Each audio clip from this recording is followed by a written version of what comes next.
जब सिनेमा तिकड़ी की बात आती है तो जहन में सबसे पहले देवानंद, राज कपूर और दिलीप कुमार की तिकड़ी का नाम उभरता है।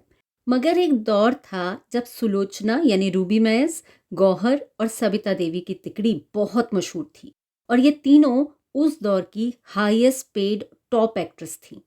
सुलोचना पर मैं पहले ही वीडियो बना चुकी हूँ, डिस्क्रिप्शन बॉक्स में लिंक है, आप देख लीजिएगा। इस वीडियो में बात करेंगे सविता देवी की। उनका जन्म 1914 में एक ज्यूइश परिवार में हुआ था। उन्होंने ब्रिटिश डोमिनियन स्टूडियो से फिल्मी सफर की शुरुआत की। कई साइलेंट फिल्मों में काम करने के बाद जब टॉकी की शुरुआत हुई तो सविता देवी ने हिंदी उर्दू बोलना सीखा और गायन का भी प्रशिक्षण लिया। उन्हें हारमोनियम और पियानो बजाना भी आता था और इन सभी खूबियों की बदौलत वो टॉकी युग में भी कामयाब रहीं। न सिर्फ कामयाब रहीं बल्कि बेहद लोकप्रिय हुईं। और आजकल जैसे बड़े स्टार्स जब अपनी फिल्म प्रमोट करते हैं तो माना जाता है कि लोग थिएटर तक जरूर आएंगे। ऐसा ही उस दौर में सविता देवी के बारे में माना जाता था। आखिर उस दौर में भी फिल्म पब्लिसिटी तो की ही जाती थी और उसके लिए नए नए तरीके भी निकाले जाते थे। जब सविता देवी की फिल्म जीवन लता रिलीज हुई तो अहमदाबाद में उस फिल्म की स्पेशल स्क्रीनिंग रखी गई, खासकर महिला दर्शकों के लिए। उस स्क्रीनिंग में शहर की नामी गिरामी महिलाओं समेत करीब 2000 महिलाएं शामिल हुई थी, सिर्फ सविता देवी की एक झलक देखने के लिए। शाम के इवेंट में भी जितने ऑडियंस थे सब ने सविता देवी को स्टैंडिंग ओवेशन दिया। इतना ही नहीं, जब वो अगले दिन वापसी के लिए रेलवे स्टेशन पहुंची तो वहां भी भारी भीड़ पहले से ही जमा थी, जिसकी वजह से ट्रेन भी काफी लेट हो गई। ये जलवा था सविता देवी का। उनका किसी फिल्म में होना ही फिल्म की कामयाबी की गारंटी माना जाता था।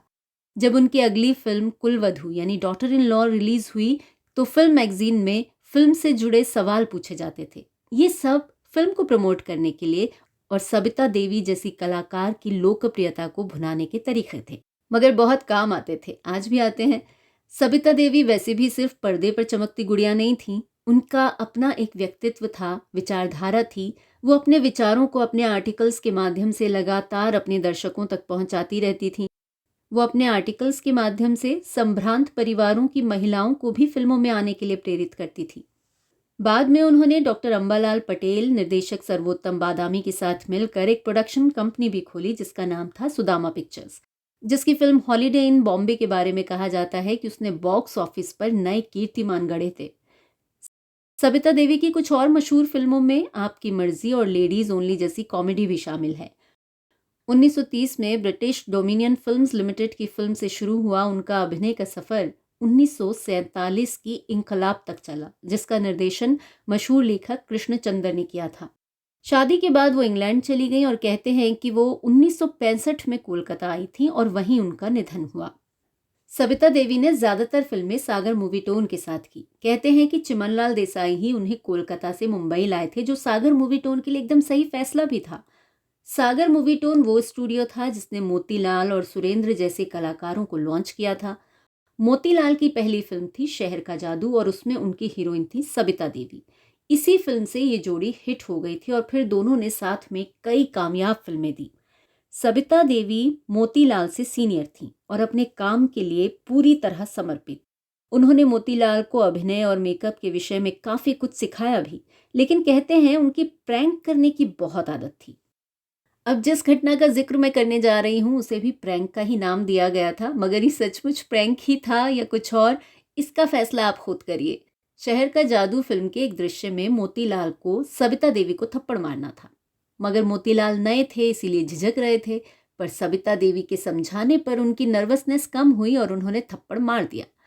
इस फिल्म के बाद ये जोड़ी बहुत मशहूर हो गई और दोनों ने साथ कई सुपरहिट फिल्में दी। ऑन स्क्रीन चाटा मारने वाला दृश्य एक बार फिर से आया किसी और फिल्म में, लेकिन इस बार मामला उल्टा था। उस सीन में सविता देवी मोतीलाल को थप्पड़ मारने वाली थी।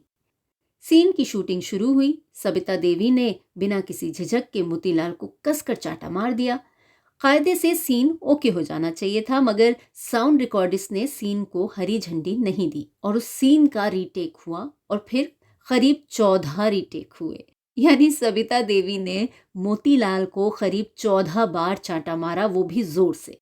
बाद में पता चला कि ये सब सविता देवी के कहने पर ही किया गया था।